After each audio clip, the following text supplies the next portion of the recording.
ದೇವರ ಪರಿಶುದ್ಧ ನಾಮಕ್ಕೆ ಸ್ತೋತ್ರವಾಗಲಿ. ಈ ದಿನದ ದೇವರ ವಾಕ್ಯ ಕೀರ್ತನೆಗಳು 50ನೇ ಅಧ್ಯಾಯ 15ನೇ ವಾಕ್ಯ.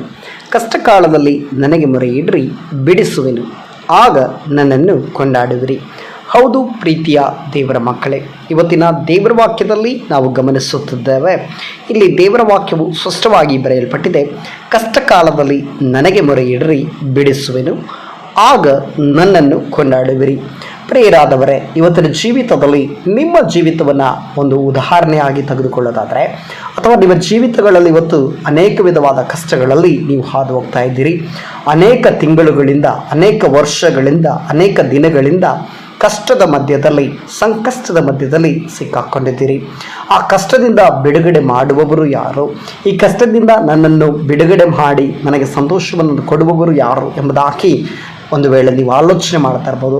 ಅಯ್ಯೋ, ನಾನು ಎಷ್ಟು ಪ್ರಾರ್ಥನೆ ಮಾಡಿದರೂ ಕೂಡ ನನ್ನ ಕಷ್ಟ ಪರಿಹಾರ ಆಗ್ತಾ ಇಲ್ಲವಲ್ಲ, ನನ್ನ ಕಷ್ಟಕ್ಕೆ ಒಂದು ಬಿಡುಗಡೆ ಸಿಗ್ತಾ ಇಲ್ಲವಲ್ಲ, ನನ್ನ ಸಂಕಷ್ಟಕ್ಕೆ ಒಂದು ಪರಿಹಾರ ಸಿಗ್ತಾ ಇಲ್ಲವಲ್ಲ ಎಂಬುದಾಗಿ ನೀವು ಆಲೋಚನೆ ಮಾಡ್ತಾ ಇರ್ಬೋದು.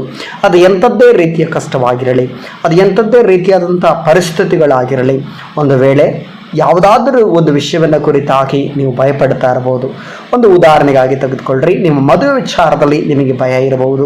ಮದುವೆ ವಿಚಾರದಲ್ಲಿ ನಿಮ್ಮ ಮದುವೆನೇ ಆಗದೆ ಬಹಳ ತಡೆಗಳು ಇರಬಹುದು, ಬಹಳ ವಿಧವಾದಂಥ ಹೋರಾಟಗಳು ಇರಬಹುದು, ಬಹಳ ವಿಧವಾದಂಥ ಭಯಗಳನ್ನು ನೀವು ಇಟ್ಟಿರಬಹುದು. ಇವತ್ತು ದೇವರಾತ್ಮನು ಇವತ್ತಿನ ವಾಕ್ಯದಲ್ಲಿ ನಿಮ್ಮೊಟ್ಟಿಗೆ ಸ್ಪಷ್ಟವಾಗಿ ನೇರವಾಗಿ ನಿಮ್ಮೊಟ್ಟಿಗೆ ಹೇಳ್ತಾ ಇದ್ದಾನೆ. ಕಷ್ಟ ಕಾಲದಲ್ಲಿ ನನಗೆ ಮೊರೆಯಿಡ್ರಿ, ಬಿಡಿಸುವನು, ಆಗ ನನ್ನನ್ನು ಕೊಂಡಾಡುವಿರಿ. ಅಂದರೆ ನಾವು ಈಗ ಮಾಡಬೇಕಾದದ್ದು ಏನಂದರೆ, ಕಷ್ಟ ಕಾಲ ಬರುವಾಗ, ಸಂಕಷ್ಟದ ಕಾಲ ಬರುವಾಗ, ಇಕ್ಕಟ್ಟಿನ ಸಮಯ ಬರುವಾಗ ದೇವರನ್ನು ಮೊರೆ ಇಡಬೇಕು. ಅಂದರೆ ಏಸು ಎಂದು ಕರೆಯಬೇಕು. ಏಸು ಎಂದು ಕರೆದೇ ಸಾಕು, ಆತನು ಪ್ರಸನ್ನನಾಗುವನು. ಏಸು ಎಂದು ಕರೆದ ತಕ್ಷಣವೇ ಆತನು ಪ್ರಸನ್ನನಾಗುವಂಥ ದೇವರು, ಆತನು ಪರಿಶುದ್ಧವಾದಂಥ ದೇವರು, ಆತನು ನಮ್ಮ ಕಷ್ಟಗಳಿಂದ ಬಿಡುಗಡೆ ಮಾಡುವಂಥ ದೇವರು, ಆತನು ನಮ್ಮ ಪರಿಸ್ಥಿತಿಗಳನ್ನು ಬದಲಾಯಿಸುವಂಥ ದೇವರು. ಪ್ರಿಯರಾದ ದೇವರ ಮಕ್ಕಳೇ, ಇವತ್ತಿನ ಜೀವಿತದಲ್ಲಿ ನೀವು ಸಾಲದ ಸಮಸ್ಯೆಗಳಲ್ಲಿ ಸಿಕ್ಕಾಕೊಂಡಿದ್ದೀರಾ. 1,000 ರೂಪಾಯಿ, 2,000 ರೂಪಾಯಿ ಸಾಲ ಅಲ್ಲ, ಬದಲಾಗಿ 25,000, 30,000 ಅಥವಾ 50,000, 1,00,000ಕ್ಕೂ ಅಧಿಕವಾದ ಸಾಲಗಳಲ್ಲಿ ನೀವು ಸಿಕ್ಕಾಕೊಂಡಿದ್ದೀರಾ. ದೇವರನ್ನ ಕರೀರಿ, ದೇವರು ನಿಮ್ಮನ್ನು ಆ ಸಾಲದಿಂದ ಬಿಡುಗಡೆ ಮಾಡುತ್ತಾನೆ. ದೇವರ ಆತ್ಮನು ಮೂರನೇದಾಗಿ ಆತನ ಹೇಳ್ತಿರುವಂಥ ವಿಷಯ, ಒಂದು ವೇಳೆ ನಿಮ್ಮ ಪರಿಸ್ಥಿತಿಗಳು ಇವತ್ತು ಬಹಳ ಕೆಟ್ಟು ಹೋಗಿರುವುದು, ಯಾವುದೋ ಒಂದು ಬಿಸ್ನೆಸ್ ಸ್ಟಾರ್ಟ್ ಮಾಡಬೇಕು, ಯಾವುದೋ ಒಂದು ಕೆಲಸ ಮಾಡಬೇಕು, ಆ ಕೆಲಸ ಆಗ್ತಾನೇ ಇಲ್ಲ ಅಥವಾ ಸಕ್ಸಸ್ ಆಗ್ತಾ ಇಲ್ಲ. ನಿಮ್ಮ ಕುಟುಂಬದ ವಿಚಾರದಲ್ಲಿ, ನಿಮ್ಮ ವೈಯಕ್ತಿಕ ವಿಚಾರದಲ್ಲಿ, ನಿಮ್ಮ ಕೆಲಸದ ವಿಷಯದಲ್ಲಿ, ಯಾವುದಾದ್ರೂ ವಿಷಯದಲ್ಲಿ ನೀವು ಭಯಪಡ್ತಾ ಇದ್ದೀರಾ, ಕಷ್ಟದ ಕಾಲದಲ್ಲಿ ಇದ್ದೀರಾ. ನಿಮ್ಮ ಕುಟುಂಬದಲ್ಲಿ ಆಗಿರ್ಬೋದು, ನಿಮ್ಮ ಪರಿಸ್ಥಿತಿಗಳಲ್ಲಿ ಆಗಿರ್ಬೋದು, ಕಷ್ಟದ ಒಳಗಡೆ, ಇಕ್ಕಟ್ಟಿನ ಒಳಗಡೆ, ಸಂಕಷ್ಟದ ಒಳಗಡೆ, ಬಹಳ ಕಷ್ಟವಾದ ಪರಿಸ್ಥಿತಿಗಳಲ್ಲಿ ನೀವು ಹಾದು ಹೋಗ್ತಾ ಇದ್ದೀರಾ. ಇವತ್ತು ದೇವರ ಆತ್ಮನ ಹೇಳ್ತಾ ಇದ್ದಾನೆ, ಕಷ್ಟದ ಕಾಲದಲ್ಲಿ ನನ್ನನ್ನು ಮೊರೆಯಿಡ್ರಿ, ನನಗೆ ಮೊರೆಯಿಡ್ರಿ ಎಂಬುದಾಗಿ ದೇವರ ಆತ್ಮನ ಹೇಳ್ತಾ ಇದ್ದಾರೆ. ಅಂದರೆ ದೇವರನ್ನ ಮೊರೆ ಇಡಬೇಕು, ದೇವರನ್ನ ಕರಿಬೇಕು. ದೇವರಾತ್ಮನೇ, ಪರಿಶುದ್ಧ ದೇವರೇ, ಏಸಪ್ಪ ನನ್ನನ್ನು ಬಿಡುಗಡೆ ಮಾಡು, ನನ್ನನ್ನು ಸ್ವಸ್ಥಪಡಿಸು, ನನ್ನನ್ನು ಗುಣಪಡಿಸು, ನನ್ನನ್ನು ಈ ಪರಿಸ್ಥಿತಿಗಳಿಂದ ತಪ್ಪಿಸು, ಈ ಒಂದು ಕಷ್ಟದಿಂದ ನನ್ನನ್ನು ಬಿಡುಗಡೆ ಮಾಡು, ಈ ಒಂದು ಪರಿಸ್ಥಿತಿಗಳಿಂದ ನನ್ನನ್ನು ಬಿಡುಗಡೆ ಮಾಡೆಂಬುದಾಗಿ ನೀನು ದೇವರನ್ನು ನೋಡಿ ಕರೆಯುವುದಾದರೆ, ಅನೇಕರು ಯೋಚನೆ ಮಾಡ್ತಾ ಇರ್ಬೋದು, ಈ ಯೇಸು ಸ್ವಾಮಿಯನ್ನು ಕರಿಬೇಕಂದ್ರೆ ಯಾವುದಾದ್ರೂ ಸಭೆಗೆ ಹೋಗ್ಬೇಕಾ, ಯಾವ್ದಾದ್ರು ಚರ್ಚ್ಗೆ ಹೋಗ್ಬೇಕಾ, ಯಾವ್ದಾದ್ರು ದೊಡ್ಡ ದೊಡ್ಡ ಸೇವಕರ ಹತ್ರ ಹೋಗ್ಬೇಕಾ ಎಂಬುದಾಗಿ. ಇಲ್ಲ ಪ್ರೀತಿಯ ದೇವರ ಮಕ್ಕಳೇ, ನೀವು ಎಲ್ಲೂ ಹೋಗಬೇಕಾಗಿಲ್ಲ. ನೀವು ಕುಂತ ಸ್ಥಳದಲ್ಲೇ, ನೀವು ನಿಂತ ಸ್ಥಳದಲ್ಲೇ, ನೀವು ಇರುವ ಸ್ಥಳದಲ್ಲಿ ದೇವ್ರನ್ನ ಕರೀರಿ, ದೇವ್ರನ್ನ ನೋಡಿ, ದೇವರೇ ನನ್ನ ಪರಿಸ್ಥಿತಿಗಳಿಗೆ ಇಳಿದು ಬಾ ಸ್ವಾಮಿ, ಎಸಪ್ಪ ನನಗೆ ಸಹಾಯ ಮಾಡೆಂಬುದಾಗಿ ನೀವು ಅಲ್ಲಿ ಕರೆಯುವುದಾದರೆ, ಇವತ್ತು ದೇವರು ನಿಮ್ಮನ್ನು ಬಿಡುಗಡೆ ಮಾಡಲಿಕ್ಕಿದ್ದಾನೆ. ದೇವರು ನಿಮ್ಮನ್ನು ಬಿಡುಗಡೆ ಮಾಡಲಿಕ್ಕೆ ನೀವು ಯಾವುದೇ ರೀತಿಯಾದಂಥ ಕಾಣಿಕೆ ಆಗಿರ್ಬೋದು, ಅಥವಾ ದುಡ್ಡು ಕಾಸಾಗಿರ್ಬೋದು, ಅಥವಾ ಚಿನ್ನ, ಒಡವೆಗಳು, ಬಂಗಾರ, ಬೆಳ್ಳಿ ಇಂಥವುಗಳಾಗಿರ್ಬೋದು ಕೊಡಬೇಕಾದಂಥ ಅವಶ್ಯಕತೆವಿಲ್ಲ. ಬದಲಾಗಿ ನೀವೇನು ಮಾಡಬೇಕಂದ್ರೆ ದೇವರನ್ನ ನೋಡಿ ಕರಿಬೇಕು. ಅಂದರೆ ಯೇಸು ಎಂಬ ದೇವರನ್ನ ನೋಡಿ ಕರಿಬೇಕು. ಈ ಲೋಕದಲ್ಲಿ ಇರುವಂಥ ದೇವರುಗಳನ್ನು ನೋಡಿ ಕರೆದ್ರೆ ಬಿಡುಗಡೆ ಸಿಗೋದಿಲ್ಲ. ಬದಲಾಗಿ ಯೇಸುವನ್ನು ನೋಡಿ ಕರೆದ್ರೆ ನಿಮಗೆ ಬಿಡುಗಡೆ ಸಿಗ್ತದೆ. ಯೇಸುವನ್ನು ನೋಡಿ ಕರಿಬೇಕಾದ್ರೆ ನೀವು ಕ್ರೈಸ್ತರೇ ಆಗಿರಬೇಕಾ? ಖಂಡಿತವಾಗಿಯೂ ಇಲ್ಲ. ಕ್ರೈಸ್ತರಾಗಿದ್ದರೂ ಸರಿ, ನೀವು ಮುಸ್ಲಿಮರಾಗಿದ್ದರೂ ಸರಿ, ನೀವು ಹಿಂದೂಗಳಾಗಿದ್ದರೂ ಸರಿ, ನೀವು ಯಾವುದೇ ಜಾತಿಗೆ ಸೇರಿದ್ರು ಸರಿ, ಯಾವುದೇ ಕುಲಕ್ಕೆ ಸೇರಿದ್ರು ಸರಿ, ಯಾವುದೇ ಜನಾಂಗದವರಾಗಿದ್ದರೂ ಸರಿ, ನೀವು ಯೇಸುವನ್ನು ಹರಿತಿದ್ರು ಸರಿ, ಹರಿಯದಿದ್ರು ಸರಿ, ಇವತ್ತಿನ ದಿವಸದಲ್ಲಿ ಯೇಸುವನ್ನು ತಿಳ್ಕೊಂಡು, ಯೇಸುವೆ ನನ್ನ ಕಷ್ಟಕ್ಕೆ ಸಹಾಯ ಮಾಡ್ರಿ, ನನ್ನ ಜೀವಿತದಲ್ಲಿ ಈ ಪರಿಸ್ಥಿತಿಗಳಿಂದ ಬಿಡುಗಡೆ ಮಾಡ್ರಿ, ಇಂಥ ಕಷ್ಟದಿಂದ, ಇಂಥ ವೇದನೆಯಿಂದ, ಇಂಥ ದುಃಖದಿಂದ, ಇಂಥ ಕಣ್ಣೀರಿನಿಂದ, ಇಂಥ ಕಷ್ಟವಾದ ಇಕ್ಕಟ್ಟಿನಿಂದ ಸ್ವಾಮಿ ನನಗೆ ಒಂದು ಬಿಡುಗಡೆಯನ್ನು ಮಾಡ್ರಿ ಎಂಬುದಾಗಿ ನೀವು ಯೇಸುವನ್ನು ನೋಡಿ ಕರೆಯುವುದಾದರೆ ಯೇಸು ನಿಮ್ಮನ್ನ ಬಿಡುಗಡೆ ಮಾಡುತ್ತಾನೆ. ಆವಾಗ ನೀವು ಆತನನ್ನ ಕೊಂಡಾಡ್ತಿರಂದ್ರೆ, ಕೊಂಡಾಡ್ತಿರಂದ್ರೆ ಮಹಿಮೆ ಪಡಿಸುವಿರಿ. ಅಂದರೆ ಒಂದು ಉದಾಹರಣೆ, ಒಂದು ನಿಜವಾದ ಜೀವಿತದಲ್ಲಿ ನಡೆದಂಥ ಘಟನೆಯನ್ನ ನಾನು ನಿಮ್ಮೊಟ್ಟಿಗೆ ಹೇಳಲಿಕ್ಕೆ ಇಷ್ಟಪಡ್ತೇನೆ. ಒಬ್ಬ ವಿಧವೆ ಇದ್ಲು.